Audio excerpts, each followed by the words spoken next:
I'm going to use this infographic to teach you how core Bluetooth works in Swift in under 5 minutes. Let's get cranking, folks. So, the first core concept you need to understand is the difference between centrals and peripherals. A central is essentially your iPhone. The peripheral is whatever Bluetooth device you want to connect with.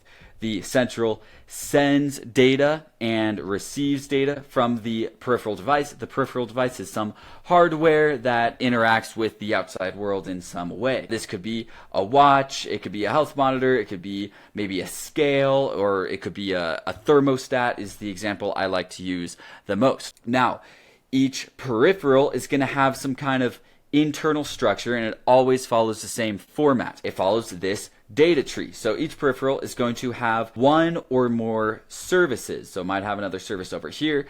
And a service is essentially just a logical grouping of related functions. So if we're going with a thermostat example, you might have a battery service where you can check the battery life, and then you might have a temperature service where you can set your desired temperature, or you could read the current temperature.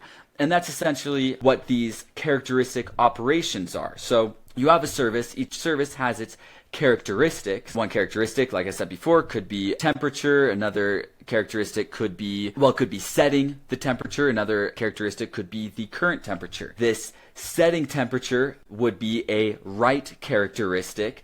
That, get the current temperature would be a read characteristic. You might have a notify characteristic on the battery service that notifies the app when the battery is under 20%. These are the kinds of things that you're dealing with. So character operations are essentially data interactions that occur via three main actions, one of these three actions.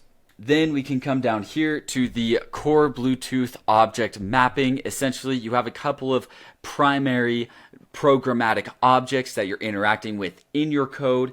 Essentially, on the client side, you're going to have a CB Central Manager.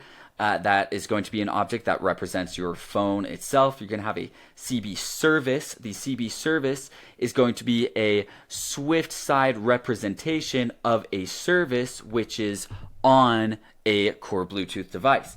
And then you're going to have a CB characteristic. Again, that's going to be your phone's representation of a characteristic on a device, or within some service on a device. That's going to allow you to say, hey, this characteristic is a write characteristic. I'm going to write data to that, or I'm going to read data from it, or I'm going to get notified when something happens. Then below that on your peripheral, you'll have essentially a similar setup where you have a CB peripheral manager, which allows you to manage peripheral operations on the peripheral side. Again, these are the programmatic objects that exist on the peripheral. Then you have this CB mutable service, that is the peripheral's version of its service or representation of its service, and a CB mutable characteristic, which is the peripheral's representation of its characteristic. Now we need to move on to this central role life cycle. So this is essentially, what does the life cycle of all of these processes look like? What's actually going to happen? I have some other videos with animations that describe this in more detail, but essentially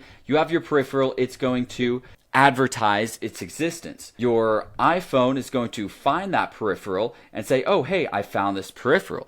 Then the iPhone is going to allow you to connect to that peripheral. And once it does that, it's going to attempt to connect. And then it's going to be like, hey, we connected. Once connection takes place, but bam, you're connected. Now you're going to manage device exploration.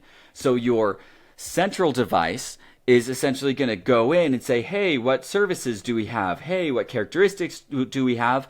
And for each characteristic, what type of characteristic is it? Then it's going to create those representations of each service and each characteristic within its own memory. So once connected, the central must discover specific services and characteristics before interacting. But once you've discovered them, you can begin to interact. Finally, you have connection persistence, which is a video I'm going to come out with soon, where we essentially look at how do you maintain connection after certain unforeseen events take place. So if the Bluetooth device loses power, how do you ensure that you keep that event synchronized between your app and your peripheral. Essentially, connection persistence is where connection attempts never time out. iOS will reconnect automatically when a device returns into range, or the UI will handle the exiting of that device from its Bluetooth range, or it handles power off and making it so that the Bluetooth device is able to reconnect to the iOS device or start advertising its presence again once it disconnects. Anyway, that was core Bluetooth in about 5 minutes. I hope that broad overall description gives you a general concept of how you're going to start going about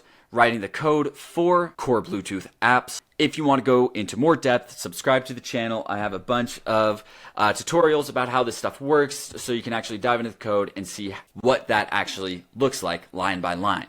Like the video, subscribe, give me a comment, tell me if you enjoyed this, and I will see you next time.